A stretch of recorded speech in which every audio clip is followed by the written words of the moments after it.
Hey, welcome to Solforge Friday, week 11. This is Marshall, writer for Steam Game Fans. This week we're going to be playing against Bmooberry, one of the really involved users at the Solforge forums and with the Solforge community altogether. So let's get started. Our opponent, again, is Bmooberry.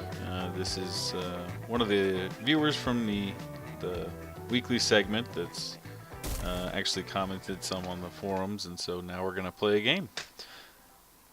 And we immediately see Zrath, which... to be honest, he told us he was going to be playing his Wrath deck. Seeing her again, never a fun sight, regardless. So we're going to lead off with probably Sparkbot to get the most amount of damage here, and then Arcflight Squadron to be able to start putting out some free robots. That is a robot-heavy starting hand. I really wish Wrath wasn't out there. Okay.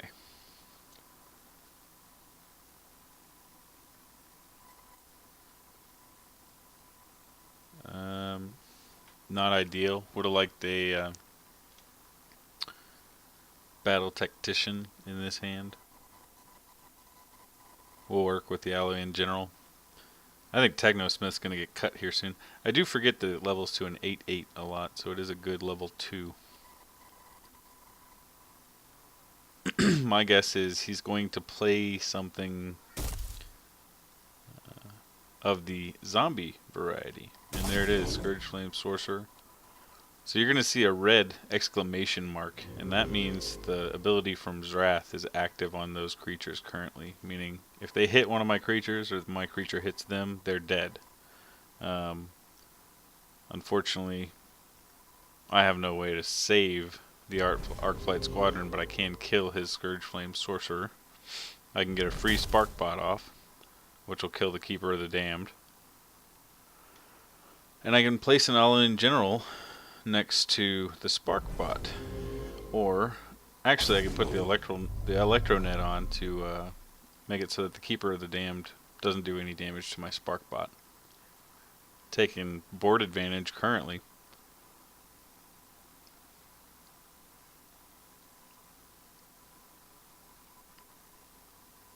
So there will be some slight intermissions like this where you'll see, you know, just a thinking process, and that's what happens when you're playing against non-AI players, and that's why it's more difficult, because they use their brain as opposed to an algorithm.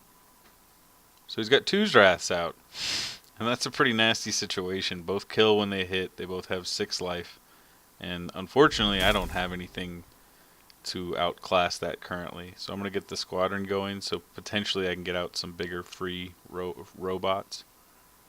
I guess we put out the Battle Tactician here and get 7 in. 93 to 100 seems like a good start, although I'm not real confident on what happens here. Ideally, I know he's full of zombies at this point, so there's going to be nothing but deadly creatures out this turn. They all have Death Touch. Essentially, Death Touch is a Magic the Gathering terminology, but it means if you hit that creature or it hits you for any damage at all, you die. The creature that hit it dies, as you see there. And that's what Zrath's ability does.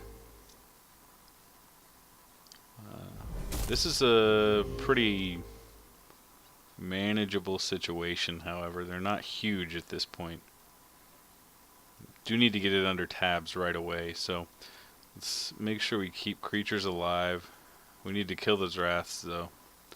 It's very important at this point to make sure that he doesn't have those out and have the Death Touch, because we have to be able to battle and then stay alive afterwards. It's incredibly important. So we're going to play this Savant. That gives us, that's the one we don't mind if it dies. Well, to be realistic, they're all going to die if they get hit. Well, the Zrath should be gone, essentially, right here. So now we shouldn't have to worry about the Sparkbot leaving, but we still didn't kill the Unrelenting Dead because he removed our Alloy in general earlier. Okay. So let's see what we have coming to us shortly here.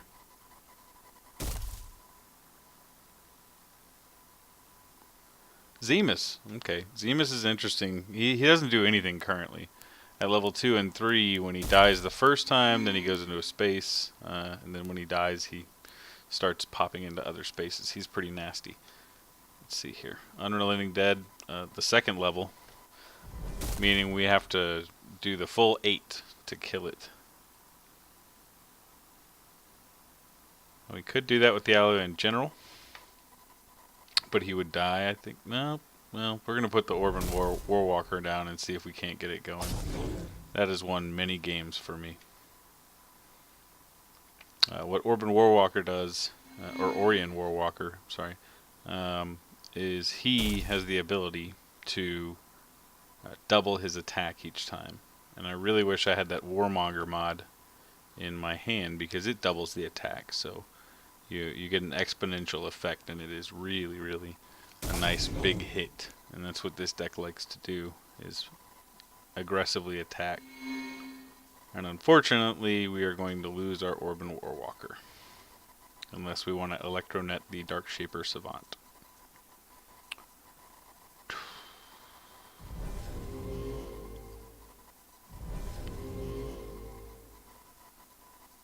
Which is what we're going to do.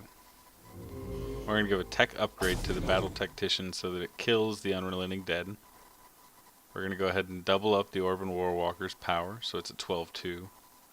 Pops back down to an 8-2, but now whatever he puts in front of it will have a formidable opponent at least.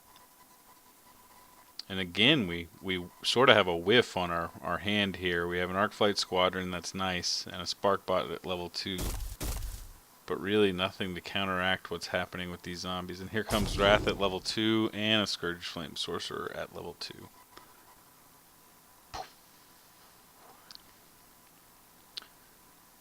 So, what we're probably going to do in this situation is try and get both of our level 2 cards out to class up. That may not be the best idea, but we've got to find some way to get rid of this Wrath. Last time those were out, we managed it fast enough, but if you see now, we're taking damage guaranteed this turn unless we block the Savant. Not sure that's the best idea, so I think I'm going to go ahead and block the Sorcerer with my Arcflight Squadron. No, the Savant. The reason for the Savant is I would like to level one and get a second one out and see if I couldn't do some damage with that.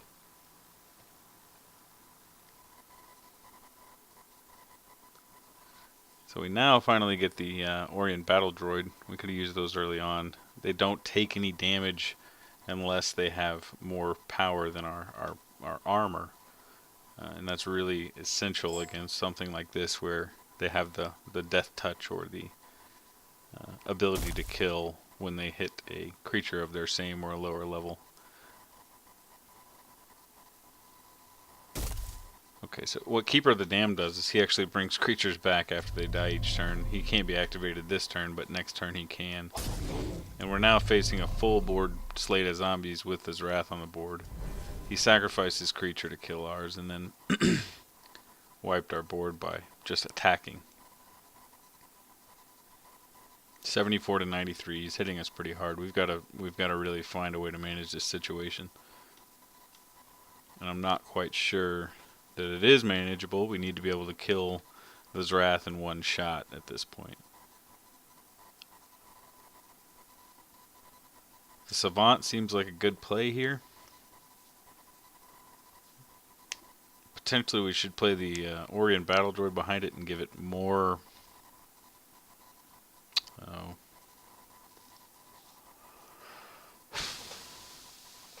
This is a confusing spot. The Arcflight Squadron is what the deck is based around. You want to be able to get out more free robots.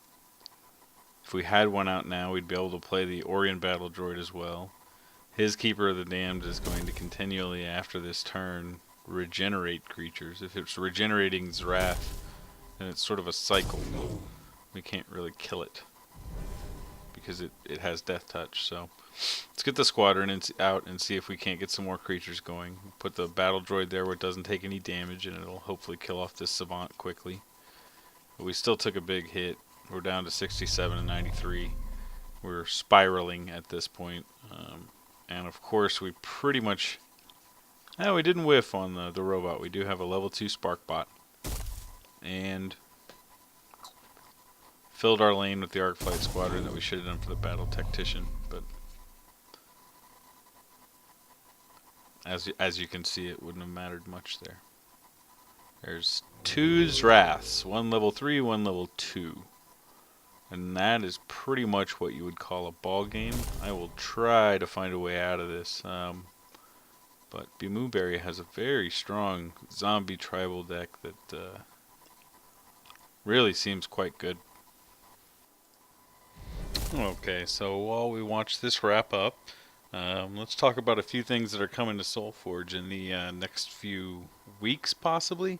The time frame is somewhat rough, but the tournaments, the drafts, and the iPhone app are coming soon to Solforge.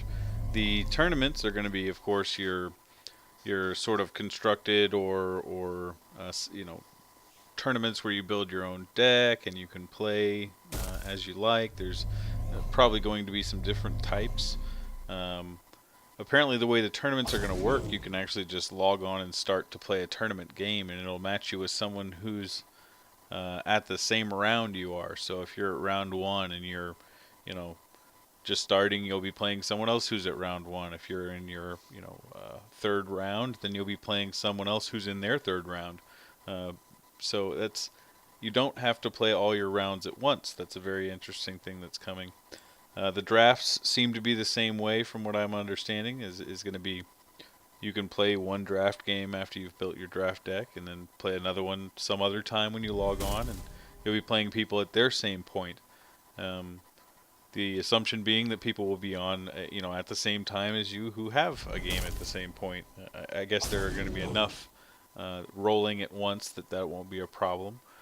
There's some new cards coming out as well. One of which is Thundersaur, and maybe I'll or Thundersaur. It's a dinosaur. I mean, I'll probably do a card review on some of these newer cards. They're also changing some of the other cards, so we'll look at those changes probably one of these upcoming weeks here. The iPhone release is great. It's going to really make playing the game or managing your daily rewards and things like that a little easier if you're on the go, like I often